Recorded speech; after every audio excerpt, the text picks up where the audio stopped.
Institute of epidemiology disease control and রিসার্চের এক গবেষণায় দেশে ৫ জনের শরীরে ব্যাড রিও ভাইরাসের নমুনা পাওয়া গেছে।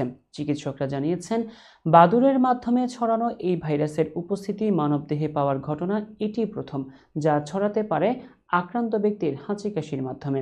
সতর্কতা হিসেবে খেজুরের কাঁচা রস পান থেকে বিরত থাকার পরামর্শ দিয়েছেন জনস্বাস্থ্য বিশেষজ্ঞরা। প্রতি বছর খেজুরের কাঁচা রস পানে নিপাহ ভাইরাসে আক্রান্ত হন অনেকে। তেমনই লক্ষণ দেখে সম্প্রতি ৪৮ জনের নমুনা পরীক্ষা করে রোগতত্ত্ব, রোগ নিয়ন্ত্রণ ও গবেষণা ইনস্টিটিউট ICEDDR এতে নিপাহ ভাইরাসের নমুনা না মিললেও ৫ জনের শরীরে পাওয়া যায় র্যাট রিও ভাইরাস, যা প্রথমবারের মতো শনাক্ত হলো দেশে।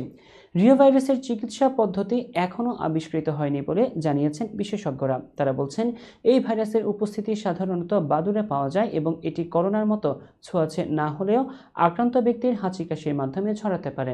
এই ভাইরাসে বেশি আক্রান্ত হন শিশু ও বয়স্করা। আক্রান্ত হলে শ্বাস প্রশ্বাসের সমস্যা, জ্বর, মাথা ব্যথা, বমি ও ডায়রিয়ার মতো লক্ষণ দেখা যায়। মারাত্মক হলে নিউমোনিয়া, এমনকি মস্তিষ্কের প্রদাহও দেখা দিতে পারে। এই অবস্থায় রিও ভাইরাসের সংক্রমণ হার নিয়ন্ত্রণে গবেষণার উপর জোর দিলেন ICDDR এর সাবেক প্রধান বৈজ্ঞানিক কর্মকর্তা মুশতাক হোসেন। দেশে রিও ভাইরাসের আপাতত মহামারীর মতো ছড়িয়ে পড়ার আশঙ্কা নেই বলেও জানালেন জনস্বাস্থ্য এই বিশেষজ্ঞ। তবে রিও ভাইরাস থেকে সুরক্ষার জন্য খেজুরের কাঁচা রস পান পরিহারের পরামর্শ তাদের।